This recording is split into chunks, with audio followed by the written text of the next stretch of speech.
কোন ভুলে তুমি শিমু দেখি জলে অবশেষে হিটু শেখের মায়ের জন্য একেবারে খুশির সংবাদ বয়ে নিয়ে এসলো ডিপজল ভাই।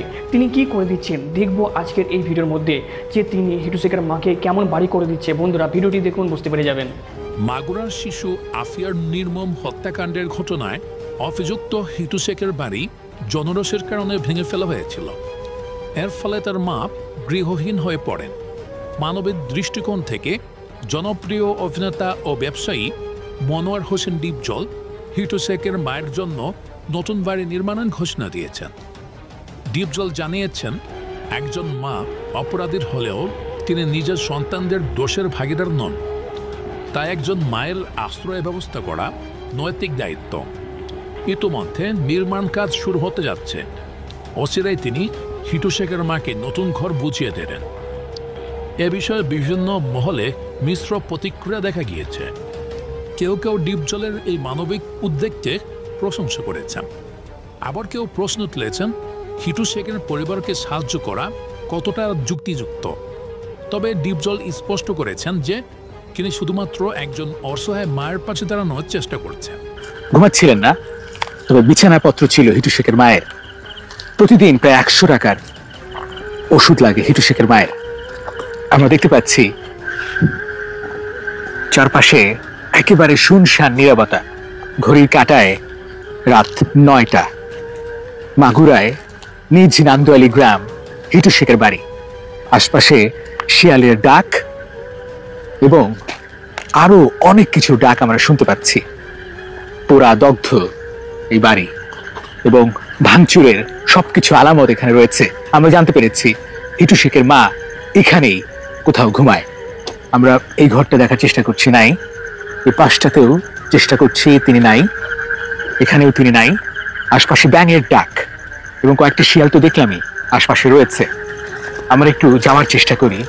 এখানে মধ্যরাত মানে সকাল, আর 9টা মানে মধ্যরাত। সম্ভবত এখানেই দুপুরবেলা।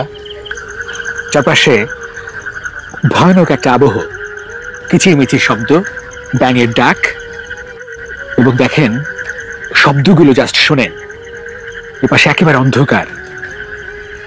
এখানে 3টি ঘর, মাঝখানে একটা ঘরে হিটু শেখের মায়ের থাকার কথা, কারণ দুপুরবেলা দেখে গিয়েছিলাম এখানেই ঘুমাচ্ছিলেন না, তবে বিছানাপত্র ছিল হিটু শেখের মায়ের। প্রতিদিন প্রায় 100 টাকার ওষুধ লাগে হিটু শেখের মায়ের। আমরা দেখতে পাচ্ছি হিটু শেখের মা এখানে ঘুমাচ্ছেন, হয়তো জেগে আছেন। আপনি কি জেগে আছেন? আমরা একটু যাওয়ার চেষ্টা করছি এবং কথা বলার চেষ্টা করছি।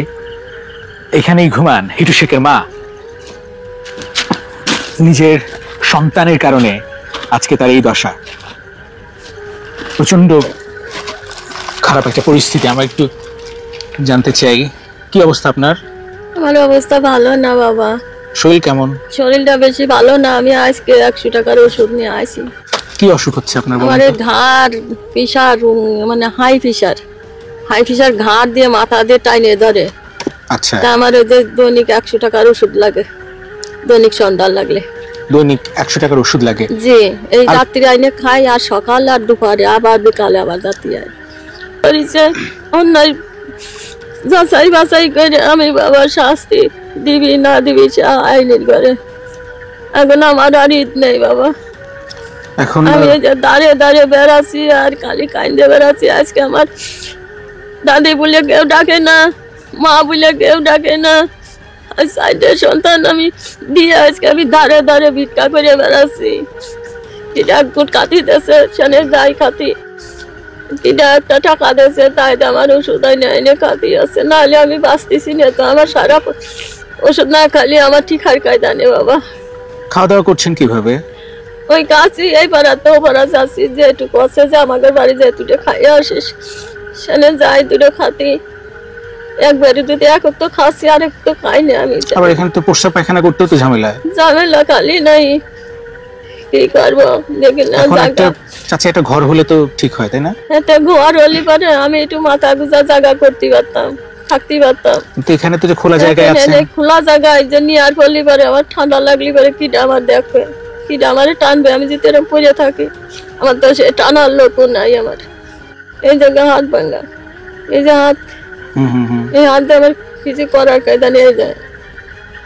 চাচি, এই যে আশেপাশে কোনো মানুষ নেই, আপনি খোলা আকাশের নিচে এখানে এখানে তো শিয়ালও থাকে। শিয়াল থাকে, বিভিন্ন ধরনের তাকে ঘুমায় না তো, ওই ইট পাটকেল যদি শিয়াল মেল ডাকে কি আসে, আমি ইট পাটকেল দেখে দেয় আবার বসে থাকি, ঘুমাতে পারি না রাত্রে। যে একা একা থাকেন, ভয় লাগে না? একটা লাইট নাই, অন্ধকার চারদিক। ভয় তো করে, ভয় না করলে এখন আমার আর ভয় নেই বাবা। আমার যদি সাইডে সন্তানই যদি চলে গেল আর আমি এখনো ভয় করে কি করবো বলো? এখন তাহলে খাওয়া দাওয়া করছেন মানুষের বাড়িতে? জি। আচ্ছা, দেখেন আপনার সন্তানের জন্য আপনার কি পরিণতি।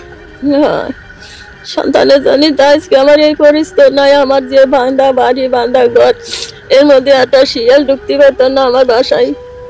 আমি চার কোনা গিরে গাড়ি আমি রাখিছিলাম যে একটা শিয়ালও ঢুকতে পারবে না, একটা কুকুরও ঢুকতে পারবে না, সেরকম করে আমি গিরে গাড়ি ছিলাম মনিকে নিয়ে। আজকে কপাল দোষে আজকে আমি এরকম পথে পথে আমার থুয়ে গেছে, মনিকে নিয়ে গেছে। আমার মশাও তো কামড়ায়, তাই না? মশাই কামড়ায় না, মশারি তো বাঁধবো কিসের সাথে, বাঁধারও তো জায়গা নেই। একজন একটা পুরান মশারি দিয়েছে। আমি একটু দেখাতে চাই, দেখেন আশপাশে একেবারে খোলা।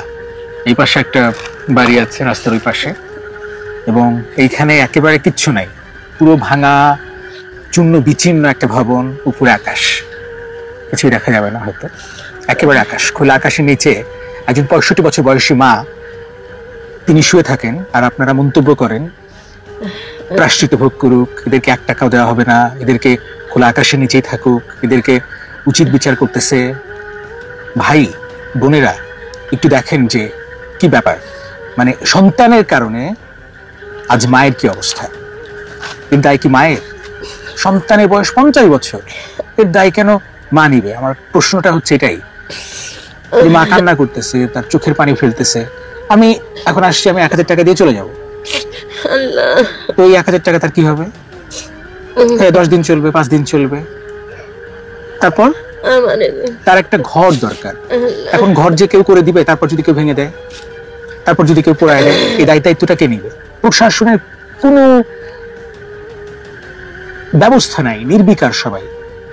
যেখানে ঘুমায় আছে একটা লাশের মতো, মৃত মানুষের মতো শুয়ে আছে, কিচ্ছু নাই। আপনার নাতনি কই? শ্বশুর বাড়ি। শ্বশুর বাড়ি?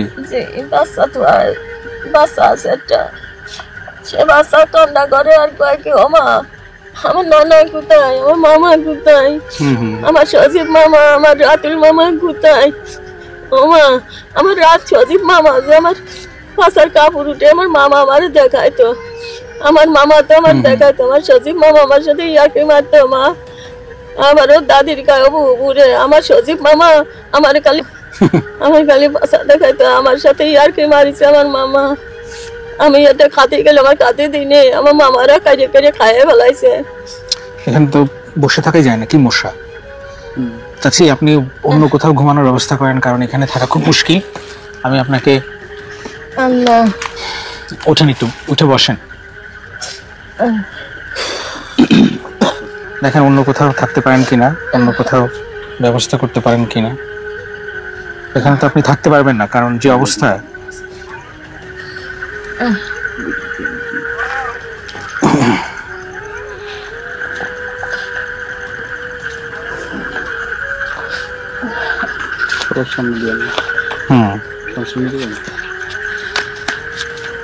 বন্ধুরা, ভিডিওর শেষে আপনাদেরকে বলতে চাই যে হিটু শেখের ফাঁসি দেওয়ার যে ভিডিওটি সেটা আপনি দেখতে পারেন। এখানে যে ভিডিওটি এসেছে এই ভিডিওতে ক্লিক করে আপনি দেখে নিন যে হিটু শেখকে কীভাবে ফাঁসি দেওয়া হয়েছিল এবং তাকে সাজিশ করে কিভাবে মিথ্যা জালে রটানো হয়েছিল। সে কি একা দোষী ছিল না ভিডিওটি দেখুন, বুঝতে পেরে যাবেন।